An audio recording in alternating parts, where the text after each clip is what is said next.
Howdy guys, got a video here today on the FX-M4, and in this one I'm going to be going over a couple of ways to tune the rifle. Now I do have a little bit of a preamble I want to go over before I get started, so if you want to skip ahead that's fine, there'll be a timestamp in this bottom corner here. With that said, the first thing I want to mention is that there are a few ways to tune a rifle, and the methods that I'm going to be showing in this video should be taken more as starting points rather than finished tunes. At the end of the day, all rifles will be slightly different and will like different reg pressures and pellet speeds. The only real way to test what your rifle likes best is to adjust and then test down range. Another thing I want to do is temper your expectations.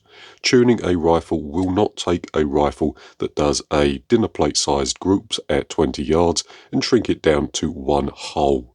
Typically, tuning will make the rifle slightly more accurate and may help to reduce some flyers, but it's certainly not a miracle cure for accuracy troubles.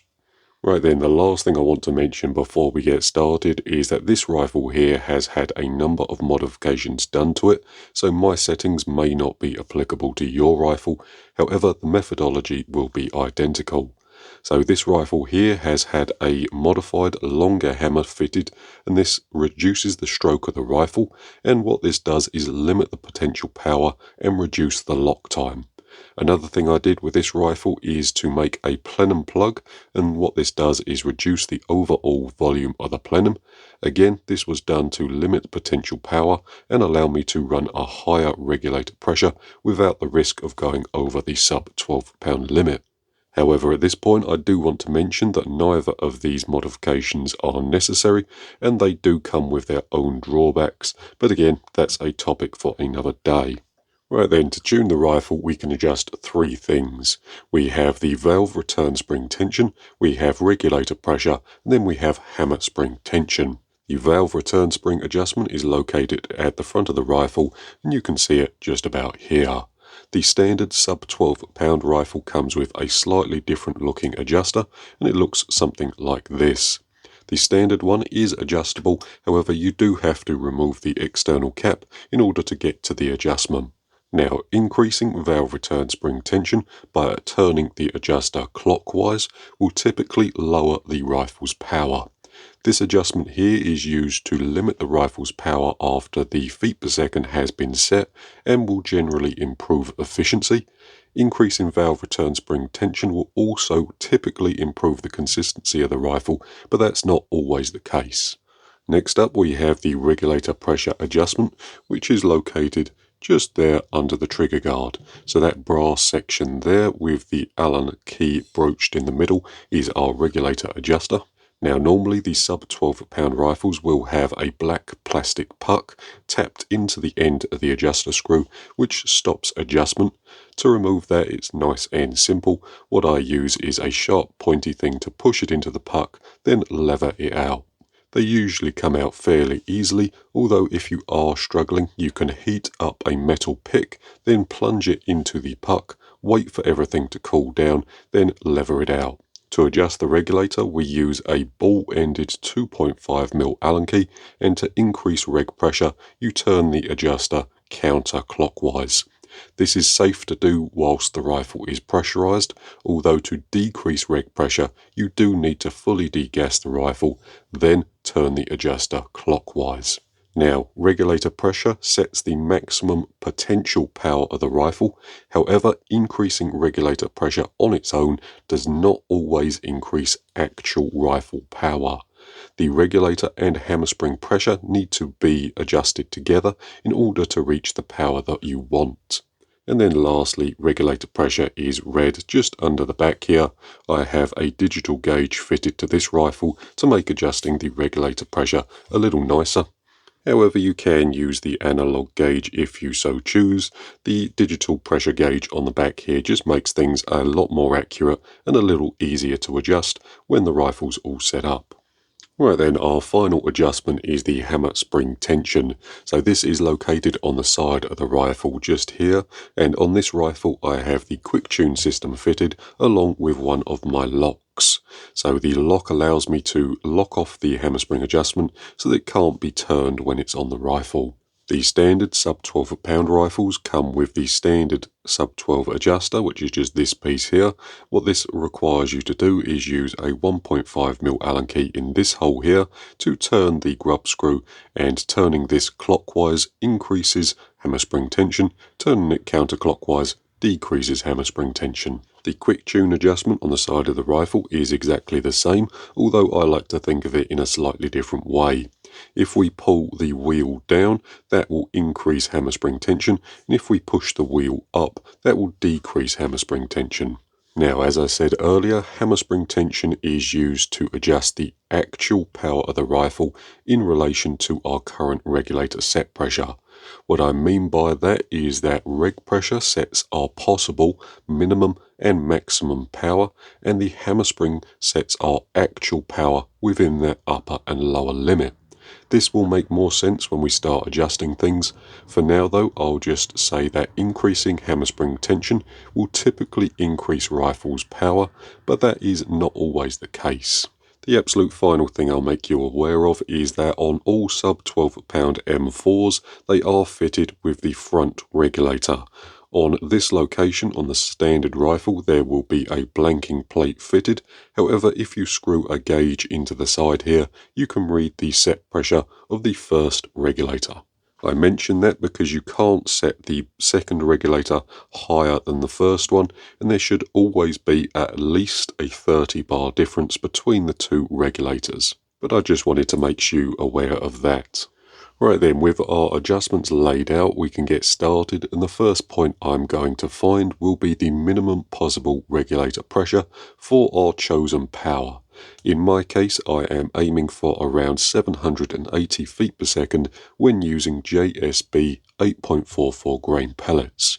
For now, that is just a number I have picked out of thin air, and we can always try both a higher and lower feet per second once the rifle's been set up. However, this will be our initial goal. To do that, it's nice and simple. To begin with, the regulator pressure was set to 40 bar, then the valve adjustment knob was turned out as far as possible whilst still being lockable, and then finally the hammer spring setting was reduced to a low position, in this case around position number 2 on the laser engraved markings. With that all done, the rifle was then shot over a chronograph and a base feet per second was recorded. After this, the hammer spring adjustment was increased gradually until the feet per second stopped rising and the feet per second plateaued out. When adjusting the hammer spring setting, I typically do around half a turn at a time, then shoot 5 or so shots to get a rough average before increasing again. Once the plateau has been reached, to get any more power out of the rifle, the regulator pressure needs to be raised, so it was adjusted from around 40 bar to 50 bar. In this case, after the regulator was adjusted, the power rose, but it's still under our target of 780 feet per second. So again, the hammer spring tension was increased until we hit our feet per second plateau. From this point on, it's pretty much just a case of finding the plateau using the hammer spring and then raising the reg pressure until we reach our feet per second goal. It is incredibly simple once you get the hang of it, but it can be a little time consuming. Also, another thing I'll mention is that when adjusting the reg pressure, after you have hit the target pressure, it will take a few shots for the reg to settle down, so I always do a few dry fires after adjusting, and this just allows things to settle down nicely. Right then, so that little cycle there was repeated until we reached our feet per second target. The last thing we need to do is set the valve return spring pressure, and to do that what we need to do is increase the rifle feet per second to around 5 to 10 feet per second above our target, then use the valve return spring adjuster to knock the power back down to our target. Right then, so that's the hard part out of the way. We have found a good starting point for the rest of the tuning that we can work from. This setup here gives us the lowest possible reg pressure for our chosen power. From here we can adjust both the reg pressure and hammer spring setting to test accuracy and efficiency as we go. My settings on this particular rifle ended up to be around 70 bar on the regulator. If we take a look at our hammer spring tension, with it on max, the adjuster is around the just under the 4 or just over the 3.5. If we take a look on the other side there, you can see it lined up with the third line in from the left. Then finally the valve adjuster is pretty much at setting 2.5. From this point here, we have a couple of directions we can go. Firstly, we can just alter the regulator pressure and hammer spring setting to experiment with both feet per second and reg pressure on accuracy. Or another way we can go is try and find the point at which we achieve the target power for the least amount of hammer spring tension. To do this, all we would need to do is increase regulator pressure by a small amount, say 5 or so bar at a time, then shoot the rifle over a chronograph.